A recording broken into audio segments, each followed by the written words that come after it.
ఝాన్సీ వచ్చేసింది. ఇంక వంట మొదలెడదామా? పదండి మరి, ఇంకెందుకు ఆలస్యం. నాకు దీనికి అస్సలు పడదండి, అదే కరివేపాకుకి. మరి మేడం గారికి పొగరు ఎక్కువ, ఇలా వేయగానే అలా తుల్లిపోతూ ఉంటుందండి ఆయిల్లో. అందుకే ఈ కరివేపాకు, వెల్లుల్లి వీటన్నిటిని ఎక్కడ ఉంచాలో అక్కడే వస్తున్నానండి. వాటి మెడిసిన్ వాల్యూస్ ఎక్కువ కాబట్టి భరిస్తున్నాను కొంచెమైనా. అదర్వైజ్ పక్క తీసి బట్ కూరలో వేసిన కరివేపాకుని మాత్రం తీసి పడేయకూడదండి. వేసేసిందమ్మా మహాసుకుమారి ఈ చేపలు.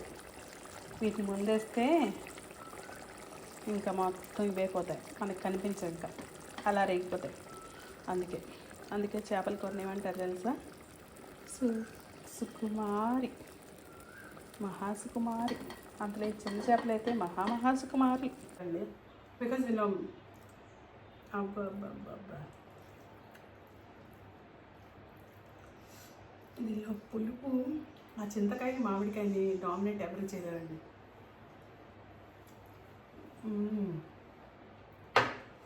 ఎక్స్ట్రాడినరీ ఉంది. చిన్న చేపలు నైస్. తప్పకుండా ట్రై చేయండి, చాలా చాలా బాగుంది. సో ఇప్పుడు చింతకాయలు తీసుకున్నాం కదా, ఇవి లాస్ట్ ఇయర్వి. సో చింత తొక్కు చేసి పెట్టుకున్నాం.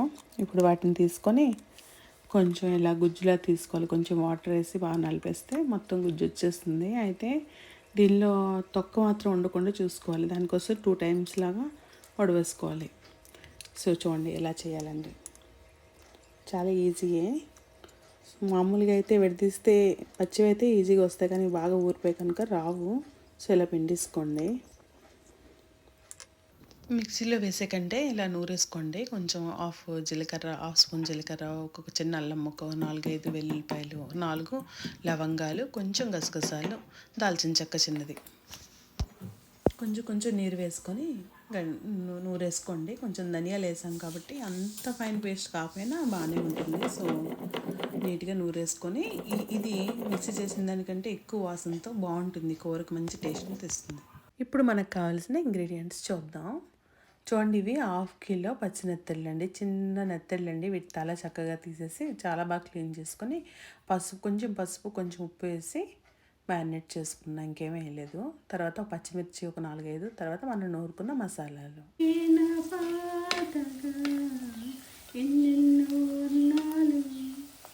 అన్నింట్లో ఉండాలి ఒకటైతే మిగిలేది తెలిపేనండి.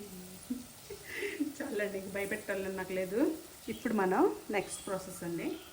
సో అది మనం రుబ్బుకున్నాం కదా, అది వేసేసుకోవాలి. ఇప్పుడు మసాలా ఏమండి, మీరు ఎప్పుడైనా మిక్సీ చేయండి. మిక్సీ చేసిన మసాలా వేరు, ఇలా రుబ్బుకున్న మసాలా వేరండి. చాలా మంచి స్మెల్ వచ్చి బాగుంటుంది కూడా. ఇది ఇలాంటివేనండి, చిన్న టిప్సేనండి. కొంచెం కష్టమైన, కొంచెం మనం శ్రమ అనుకోకుండా చేస్తే చాలా ఈజీగా టేస్టీగా చేయొచ్చండి. చూడండి, ఇప్పుడు ఈ పేస్ట్ మాత్రం బాగా వేగాలి. దీనిలోనే మనకి అల్లం వెల్లుల్లి అన్నీ ఉన్నాయి కదా, సో మనం బాగా వేయిద్దాం ఇప్పుడు. అండ్ దీనిలోనే మనం పసుపు, ఉప్పు, కారం అన్నీ కూడా యాడ్ చేసేసుకున్నాం. సో చూడండి, ఫస్ట్ ఆఫ్ ఆల్ పసుపు యాడ్ చేద్దాం. ఆల్రెడీ నేను మ్యారినేషన్లో కొంచెం యాడ్ చేసాను, బట్ స్టిల్ కొంచెం యాడ్ చేస్తున్నా. అలాగే కారం, పచ్చిమిర్చి వేసాం. మ్యారినేషన్ నేను కారం వేయలేదు, అందుకే నేను ఇక్కడ 1 స్పూన్ అరౌండ్ ఇది 1/2 స్పూన్ అండి. సో దీంతో 2 times ఫుల్ కూడా వేయలేదు, దట్ మీన్స్ 1 స్పూన్ అనమాట. తర్వాత వేద్దాం. ఈ మధ్య నేను కారాలు, ఉప్పులు ఎక్కువ వేస్తున్నాను, వాళ్ళు కంప్లైంట్ చేస్తుంటారు. సో చూడండి, ఉప్పు ఆల్రెడీ దానిలో వేసాను, ఇప్పుడు 1/2 స్పూనే వేద్దాం.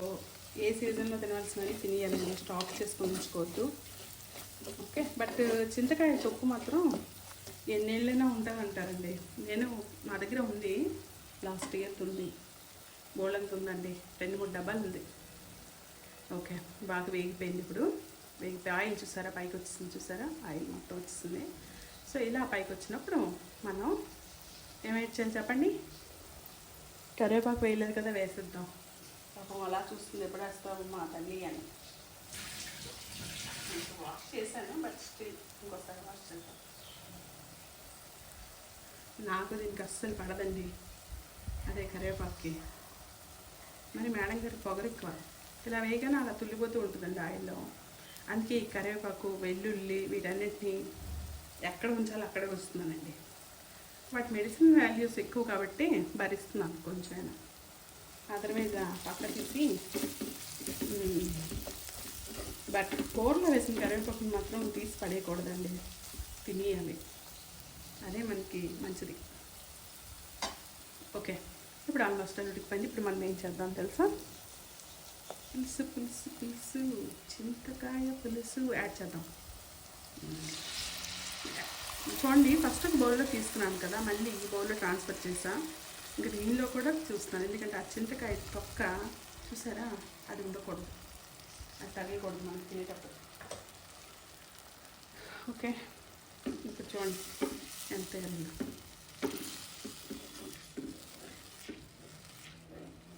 చాలా ఈజీ అండి, పెద్ద కష్టపడక్కర్లేదు.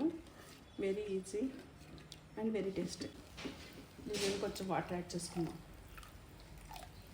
ఒక హాఫ్ కప్ వాటర్ యాడ్ చేసుకున్నాం. ఇప్పుడు సిమ్లో పెట్టేయాలి, పూర్తిగా బిల్కుల్ సిమ్లో పెట్టి వేసేసిందమ్మా మహాసుకుమారి ఈ చేపలు.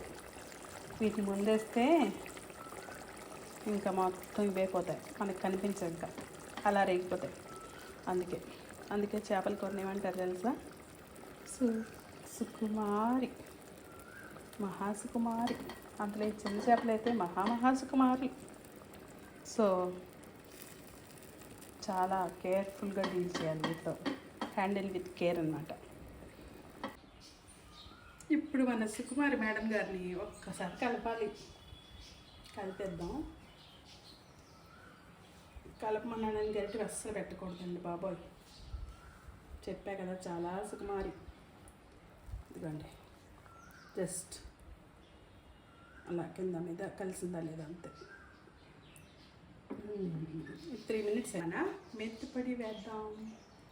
పులుపు ఉంటే మెంతిపొడి కొంచెం వేసేస్తే ఇటు ఆరోగ్యం, అటు స్మెల్, అరోమా ఇంత మాత్రం. That's it. అబ్బా, దీనిలో పులుపు ఆ చింతకాయకి మామిడికాయని డామినేట్ ఎవరు చేయలేరండి.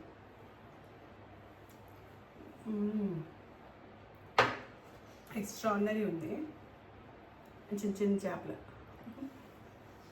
నైస్. మీరు తప్పకుండా ట్రై చేయండి, చాలా చాలా బాగుంటుంది అండ్ మంచిది కూడా హెల్త్కి. సో మీరు డెఫినెట్లీ ట్రై చేయండి. అబ్బా, ఇంకా చాలండి జీవితానికి, ఇంకేం అవసరం లేదు. బేసికల్లీ నేను ఒక ఫుడీ అండి.